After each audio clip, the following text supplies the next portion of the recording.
اعوذ باللہ من الشیطان الرجیم بسم اللہ الرحمن الرحیم الحمد للہ رب العالمین والصلاة والسلام علی سید الانبیاء والمرسلین اما بعد قال اللہ فی القرآن العظیم بسم اللہ الرحمن الرحیم واخفض لہما جناح الذل من الرحمت وقل رب ارحمہما کما ربیانی صغیرا صدق اللہ علیہ العظیم ان اللہ وملائکتہ یصلون علی النبی یا ایھا الذین آمنوا صلوا علیہ وسلم تسلیما اللہم صل علی سیدنا شفیعنا حبیبنا ومولانا محمد وعلی آلہ وصحبہ محمد بارک وسلم صلاۃ و سلام علیک یا رسول اللہ صلی اللہ علیہ وسلم۔ جس آیت مبارکہ کا پڑھنے کا میں نے شرف حاصل کیا ہے الحمدللہ یہ سورہ بنی اسرائیل سے ہے، آیت نمبر 24، جس میں رب تعالی ہم سے کہہ رہا ہے اور ان کے لیے عاجزی کا بازو بچھا نرم دلی سے اور عرض کر کہ اے میرے رب تو ان دونوں پر رحم کر جیسا ان دونوں نے مجھے چھٹپن میں یعنی میرے بچپن میں کیا تھا۔ رب تعالیٰ نے اس آیت کو قرآن کریم میں اتار کر ایک بات واضح کر دی۔ اگرچہ امام شافعی کے نزدیک دیکھا جائے تو جمعہ کے دن میں نے بیان کیا تھا کہ امام شافعی کے نزدیک جو قرآن کریم میں ترتیب ہے وہ بھی فرض ہو جاتی ہے، اور چاروں امام کے نزدیک، سارے ائمہ کے نزدیک اللہ تبارک و تعالیٰ نے قرآن کریم میں جو فرما دیا وہ ہم پر فرض ہے، وہ ہم پر فرض ہے۔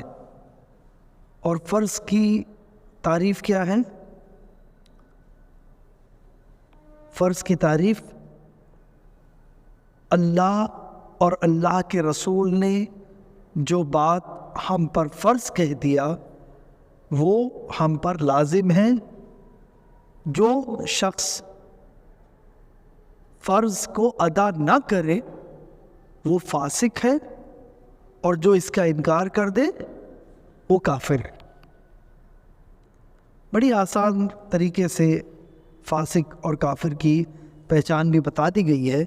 ایک اور جگہ رب تعالیٰ نے سورہ لقمان میں ایک بہت ہی پیاری بات فرمائی ہے۔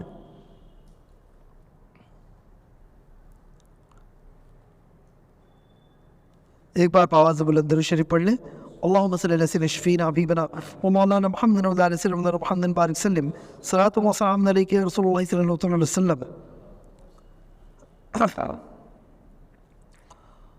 کہ اس کی آیت کا مفہوم اس طرح سے ہے کہ ہم نے تمہیں تمہاری والدہ عطا فرمائی، اور پھر جب تم اس کے پیٹ میں تھے تو اس پر کمزوری چھا گئی، اور تم 2 برس تک کے اس کا دودھ پیتے رہے، اسی لیے میرے شکر گزار رہو اور اپنے ماں باپ کے،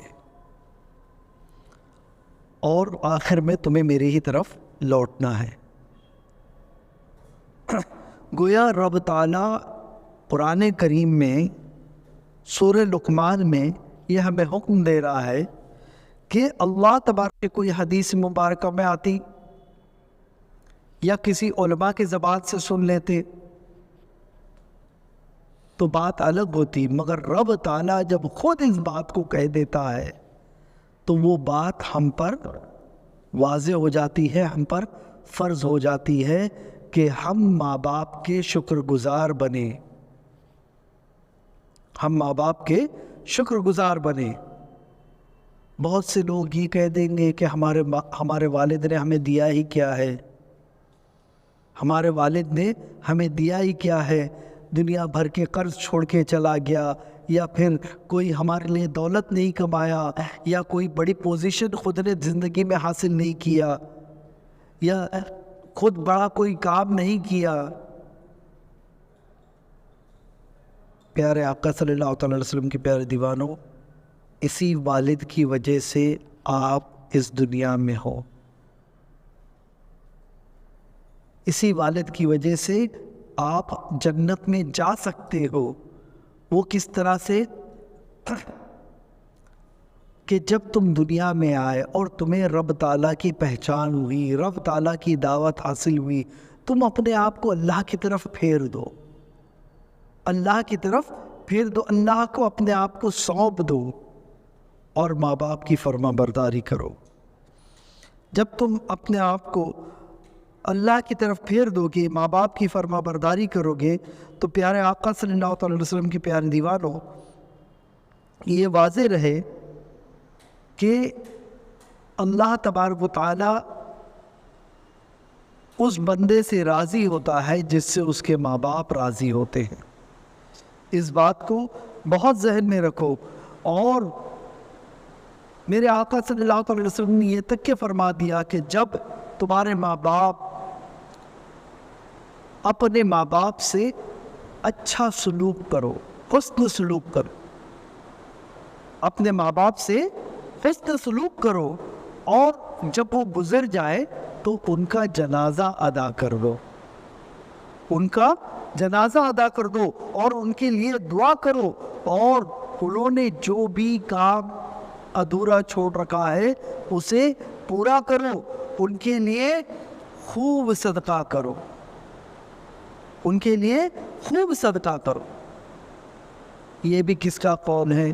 میرے آقا صلی اللہ علیہ وسلم کا, کہ اپنے ماں باپ کے لیے خوب صدقہ کرو, اور جب وہ زندہ ہے تو ان سے حسن سلوک کرو, اچھے سے پیش آؤ, اچھے سے پیش آؤ.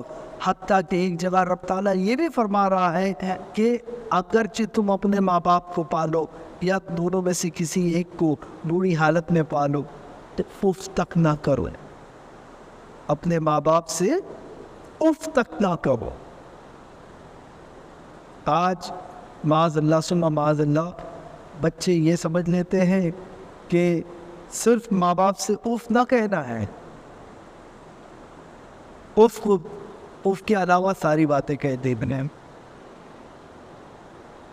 اف کے علاوہ ساری بات کہہ دینی ہے. حضرت ابو امامہ رضی اللہ تعالیٰ عنہ کے سے ایک حدیث پاک مروی ہے کہ رسول اکرم صلی اللہ علیہ وسلم سے ایک شخص نے پوچھا کہ یا رسول اللہ صلی اللہ علیہ وسلم, میرے ماں باپ کا مجھ پر حق کیا ہے, میرے ماں باپ کا مجھ پر حق کیا ہے؟ تو میرے آقا صلی اللہ علیہ وسلم نے فرمایا کہ تیرا جنت میں یا جہنم میں داخلہ یہ طے کرے گا کہ تو اپنے ماں باپ سے کس طرح سے پیش آتا ہے. تیرا ماں باپ سے حسن سلوک اور بد سلوکی یہ طے کرے گی کہ تو جہنم میں جانے والا ہے یا جنت میں جانے والا ہے. حدیث پاک کا مفہوم ہے, اسے ابن ماجہ میں نقل کیا گیا ہے. پیارے آقا صلی اللہ علیہ وسلم کے پیارے دیوانوں, اس بات کو بہت ذہن میں رکھو کہ آج کے دور میں نہیں بلکہ ہر دور میں جس طرح سے ہم نے اولیاء کرام کا تذکرہ کیا, غوث اعظم کا تذکرہ سنا, ساتھ ہی ہم ممبئی کے سرزمین پہ رہتے ہیں, حضرت مخدوم مہامی کا چرچا سن لیتے ہیں, حضرت مخدوم مہامی کے بارے میں سن لیتے ہیں. یہ دونوں کی زندگی دیکھو نا, اپنے والدہ کی کتنی بہت زیادہ یہ لوگ اپنے والدہ سے محبت کرتے اور ان کی باتوں کی اہمیت کو جانتے, اسے ہمیشہ سب سے آگے رکھتے. حتیٰ کہ 40 ڈاکوؤں نے آپ نے سنا ہے کہ کس طرح سے ایمان لے آئے کہ تیری ماں تو ادھر نہیں ہے, میری ماں ادھر نہیں ہے, میرا رب تو ہے, میری ماں کا حکم ہے میں مانوں گا, میری ماں کا حکم ہے میں مانوں گا. مجھے 40 سونے کی اشرفی اہم نہیں ہے, مجھے اہم ہے تو میرے ماں کا کون ہے. یہی سوچ لیجیے, ہم ممبئی کے سرزمین پہ رہتے ہیں, حضرت مخدوم مہامی کے سرزمین پہ رہتے ہیں. یہی مخدوم مہامی ہے کہ والدہ دیر رات آنکھ کھل جاتی ہے علی کو اٹھاتی ہیں، اے علی اٹھو، آپ کا نام مخدوم علی پارو، اٹھاتی ہیں، اے علی اٹھو میرے لیے پانی لے آؤ۔ جاتے ہیں، پانی لے آتے ہیں، والدہ کی نیند لگ گئی، والدہ کی نیند لگ گئی۔ اس کے بعد جب تہجد کے لیے جب آنکھ کھلی تو کیا دیکھتے ہیں کہ علی کھڑا ہے اپنے ہاتھوں میں پانی لیے ہوئے، یہ لو امی جان پانی۔ آنکھوں میں آنسو آ جاتے ہیں، فوراً کہتی ہیں اے علی یہ گلاس تم رکھ دیتے، نیچے رکھ دیتے، خود سو جاتے۔ تو امی جان اگر میں یہ گلاس رکھ دیتا، یہ برتن نیچے رکھ دیتا، کوئی جانور آ کے اسے الٹ دیتا تو اسے پھر سے جا کے واپس رکھ دیتے، پھر سے اگر آپ کو پیاس لگ جاتی تو۔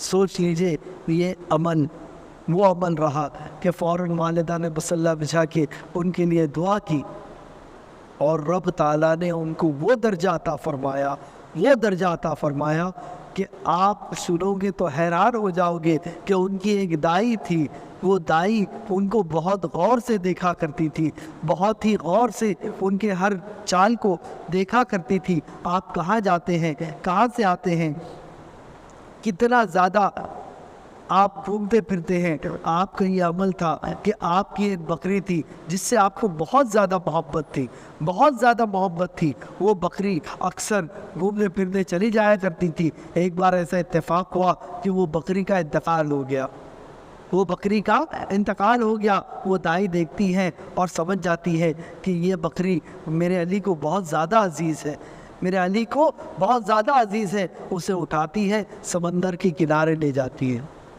سمندر کے کنارے لے جاتی ہے۔ آپ ماہنگ میں گئے ہوں گے، جہاں آج ان کا روزہ ہے، وہی پیچھے وہی ان کا گھر تھا، اور وہی پیچھے سمندر ہے۔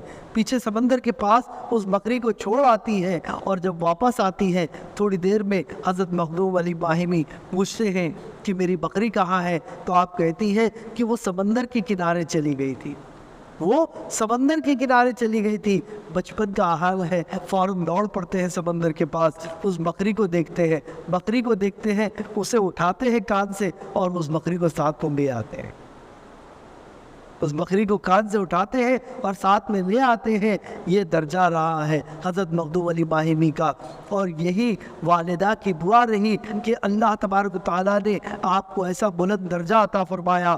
اور سنیے، اتنا ہی نہیں بلکہ جب حسن سلوک کی بات آتی ہے تب ایک صحابی سرکار دو عالم صلی اللہ علیہ وسلم کی بارگاہ میں آتے ہیں اور یہ پوچھتے ہیں کہ یا رسول اللہ صلی اللہ علیہ وسلم، میرے حسن سلوک کا سب سے زیادہ حقدار کون ہے؟ میرے حسن سلوک کا سب سے زیادہ حقدار کون ہے؟ آج ہم کیا کرتے ہیں، کوئی اللہ کے ولی کی بارگاہ میں جاتے ہیں، ہاتھ باندھ کے کھڑے ہو جاتے ہیں، سر جھکا کے کھڑے ہو جاتے ہیں، مرشد آتے ہاتھ باندھ کے سر جھکا کے کھڑے ہو جاتے ہیں، کوئی علماء کرام آ جاتے ہیں، ہاتھ باندھ کے کھڑے ہو جاتے ہیں، ان کی خاطر تواضع کرتے ہیں، ان کی آؤ بھگت کرتے ہیں۔ بے شک یہ سب کرنا چاہیے، علماء کی تعظیم کرنا چاہیے، اولیاء کرام کی تعظیم کرنا چاہیے، اور اپنے مرشد کی تعظیم کرنا چاہیے، مگر ان سب سے زیادہ اگرچہ کوئی حسن سلوک کا حقدار ہے تو میرے آقا صلی اللہ علیہ وسلم فرماتے ہیں تمہاری ماں۔ پھر سوال کرنے والے نے سوال کیا، ان کے بعد جواب وہی آیا، تمہاری ماں، اور اس کے بعد تمہاری ماں، اور اس کے بعد تمہارا باپ۔ 3 درجہ ماں کا بتایا گیا ہے، پھر باپ کا درجہ بتایا گیا ہے۔ آج ہم غور کریں گھروں میں کیا ہوتا ہے، یہ حدیث مبارکہ سننے کے باوجود کئی بار ایسا ہوتا ہے کہ والدہ جب 3 بار بولے گی تو ہم 1 بار سنیں گے، والد 1 بار بولے گی تو سنیں گے، ہوتا ہی نہیں ہوتا ہے۔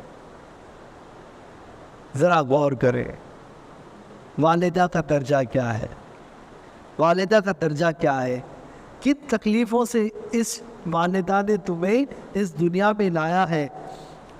حضرت ابن عمر رضی اللہ تعالیٰ عنہ ایک شخص کو دیکھتے ہیں کہ وہ اپنے کندھے پہ اٹھا کے اپنی والدہ کو طواف کروا رہا ہے، کندھے پہ اٹھا کے اپنی والدہ کو طواف کروا رہا ہے۔ اس زمانے میں جب مٹی تھی، گرم ریت ہوا کرتی، اس گرم ریت پر اپنی والدہ کو کندھے پہ اٹھا کے وہ طواف کروا رہا ہے، اور پھر جا کر طواف کے بعد یہ پوچھتا ہے کیا میں نے میرا حق پورا کر دیا؟ میں نے میرا حق پورا کر دیا؟ تو پھر وہ فرماتے ہیں کہ تو نے ایک ہلکا سا حصہ بھی پورا نہ کیا۔ جب بھی تو اپنی ماں کے پیٹ میں کروٹ لیتا اور اس کی جو چیخ نکلتی، اس کی تکلیف اس سے کئی زیادہ ہے، اس سے کئی زیادہ ہے۔ ذرا سوچ لیجیے نا، جب ہم پیدا ہو رہے تھے اس وقت جو ماں کو تکلیف ہوئی ہے، وہ تکلیف برداشت کرنے کے سبب اللہ تبارک و تعالیٰ انہیں ایک حج کا ثواب عطا فرماتا ہے۔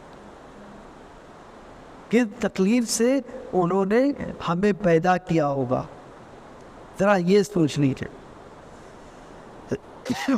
ان باتوں کو ذرا غور کریں۔ بہت ہی مختصر انداز میں زیادہ وقت نہ لیتے ہوئے یہی کہوں گا کہ جب بھی ہمیں ذرا سا بھی گمان ہو کہ اپنے والدہ سے ناراض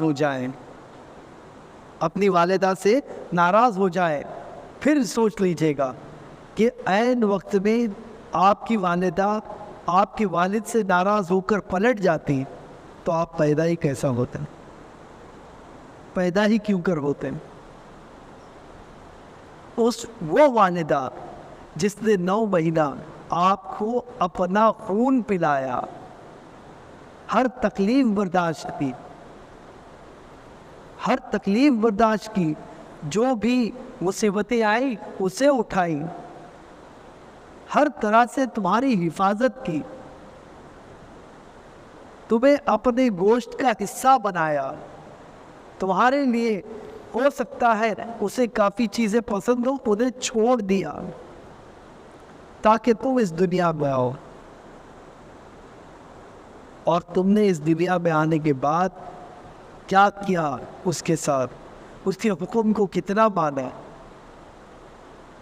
اس کی خاطر تواضع کتنے کی، اس کی تعظیم کتنی کی؟ ذرا سوچ لیجیے گا، تھوڑی دیر کے لیے سوچ لیجیے۔ تم جس کسی سے بھی مرید ہو، اس مرشد سے جا کر پوچھ لیجیے گا کہ تمہارا درجہ بڑا ہے یا میری ماں کا؟ تم جس امام کے پیچھے نماز پڑھتے ہو، اس امام کو پوچھ لیجیے گا کہ امام تمہارا درجہ بڑا ہے یا میری ماں کا؟ تم جس کسی ولی کو مانتے ہو، اس ولی کی بارگاہ میں جاؤ اور یہ سوال کرو کہ اے اللہ کے ولی، تمہارا درجہ بڑا ہے یا میری ماں کا؟ جواب ہر جگہ سے ایک ہی آئے گا،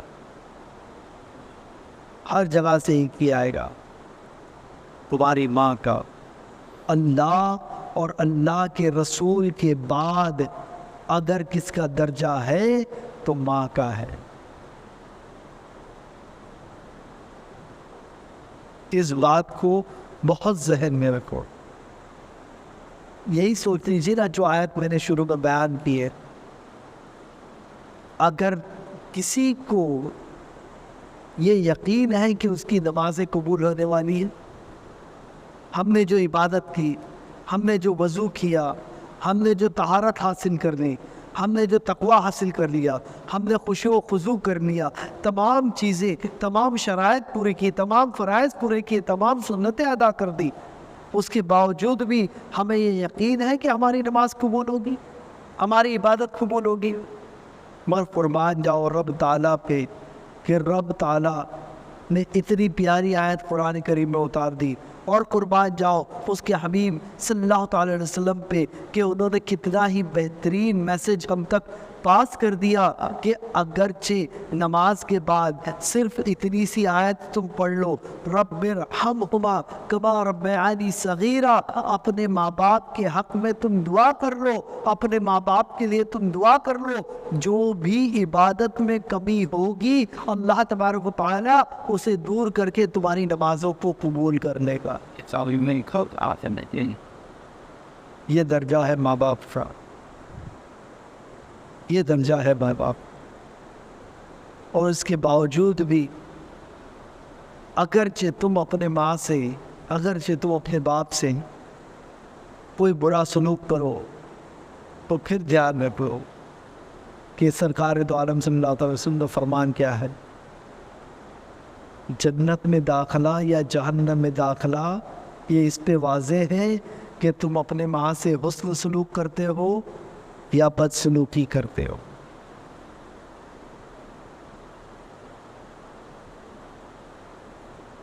اگرچہ تمہاری والدہ تمہیں بولنا نہیں سکھاتی تو تم آج آواز کیسے نکالتے؟ پھر اسی والدہ پہ آواز چڑھانے سے پہلے ایک بار سوچ لینا کہ یہ جو الفاظ میں استعمال کر رہا ہوں یہ سکھایا کس نے ہے؟ والدہ نے ہی سکھائے ہیں.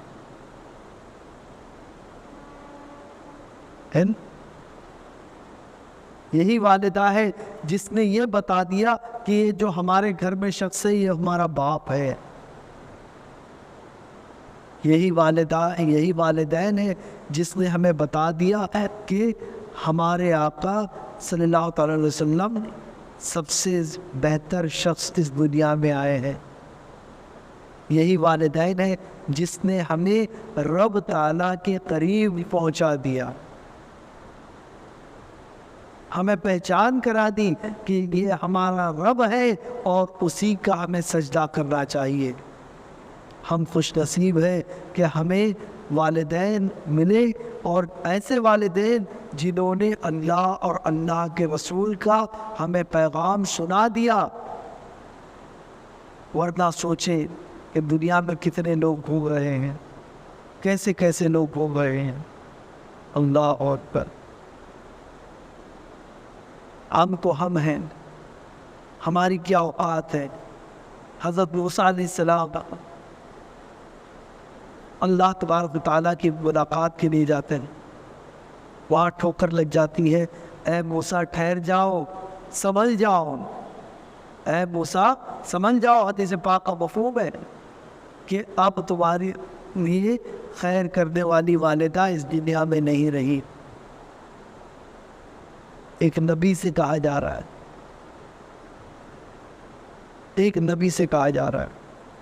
اور پھر کیا وہ حدیث مبارکہ ہمارے نظروں سے نہیں گزری جس میں ایک شخص جسے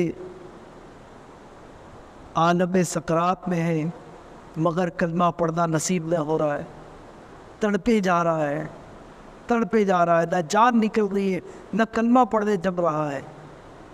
تب میرے آقا صلی اللہ علیہ وسلم کہتے ہیں اس کی والدہ کو بلا لو، اس کی والدہ کو بلا لو.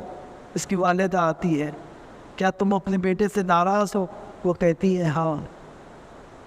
پھر کہتے ہیں کیا تم اپنے بیٹے کو معاف کرو گی؟ کہتے ہیں نہیں، نہیں کرو گے. تو میرے آقا کہتے ہیں جاؤ لکڑیاں لے آؤ، لکڑیاں لے آؤ اور اس لکڑی کو بچھا دو، اس پر اس شخص کو ڈال کے زندہ جلا دو، اسے زندہ جلا دو. فوراً ممتا تڑپ اٹھتی ہے، آتی ہے اور کہتی ہے یا رسول اللہ صلی اللہ علیہ وسلم میں اپنے بیٹے کو معاف کرتی، میں اپنے بیٹے کو معاف کرتی ہوں. جیسے ہی یہ کہنا تھا قلبہ نصیب ہوتا ہے اور بدن سے روح پرواز کر جاتی ہے. سوچو،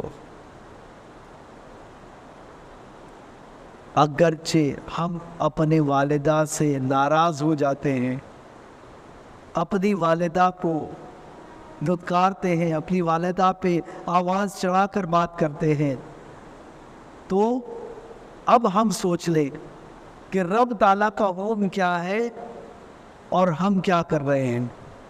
اگرچہ فرض کو فرض نہ جانے تو وہ کون ہو گیا، اور فرض کو فرض جانتے ہوئے بھی اس کو نہ مانے، اس کی پیروی نہ کرے، یعنی فرض کو فرض تو مانتا ہے مگر اس پر عمل نہیں کرتا، وہ شخص فاسق کہلاتا ہے. اور جو فرض کو فرض ہی نہیں جانتا وہ کافر کہلاتا ہے. اللہ تبارک و تعالیٰ اپنے حبیب صاحب الولاق صلی اللہ علیہ وسلم کے صدقے ہم سب کو اپنے والدین کی حکموں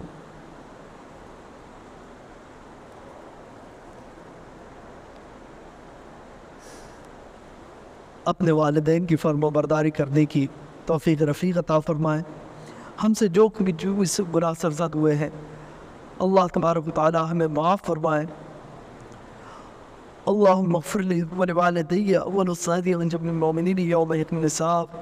رب ارحمہما کما ربیانی صغیرا رب ارحمہما کما ربیانی صغیرا رب ارحمہما کما ربیانی صغیرا.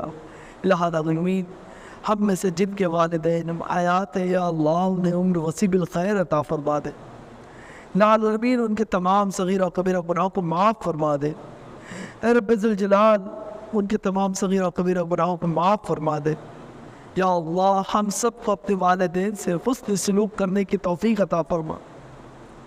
اے میرے مولا پاک پروردگار اپنے والدین کے لیے زیادہ سے زیادہ نیک عمل کرنے کی توفیق رفیق عطا فرما. ہم میں سے جن کے والدین اس دنیا سے کوچ کر گئے ہیں العالمین ان کے تمام گناہوں کو معاف فرما دے. ان کی قبر کو حد نگاہ تک کے وسیع تر فرما دے. العالمین عالم برزخ کا سفر ان پہ آسان فرما دے. اے رب ذوالجلال فلسطین کے یتیم بچوں پر رحم فرما. العالمین فلسطین کے یتیم ہونے والے بچوں پر رحم فرما دے. العالمین فلسطین کے ہر شخص پر رحم فرما دے. العالمین ان کی دھرتی ان کی زمین انہیں واپس دلوا دے. اے میرے مولا پاک پروردگار یا اللہ جن کے سروں سے چھت اڑ گئی ہے انہیں ان کے لیے بہتر چھت کا انتظام فرما دے. العالمین تو کریم ہے یا اللہ. اے رب ذوالجلال تو ہی بہتر روزی عطا فرمانے والا ہے. تو ہی بہتر چھت عطا فرمانے والا ہے. العالمین تو ہی بہتر روزگار عطا فرمانے والا ہے. تو ہی بہتر حفاظت فرمانے والا ہے. یا اللہ ان لوگوں کی حفاظت فرما دے. العالمین ان کے لیے غیب سے ان کی مدد فرما دے. العالمین بدر کے صحابی کے صدقے یا اللہ حنین کے صحابہ اکرام کے صدقے اے میرے مولا یا اللہ ان کے لیے غیب سے مدد فرما دے. العالمین رحم فرما فضل فرما کرم فرما. ان اللہ و ملائکتہ یصلون علی النبی یا ایھا الذین آمنوا صلوا علیہ وسلم تسلیما. اللهم صل على سيدنا شفيعنا حبيبنا ومولانا محمد وعلى آل سيدنا محمد بارك وسلم صلاة وسلام عليك يا رسول الله صلى الله عليه وسلم.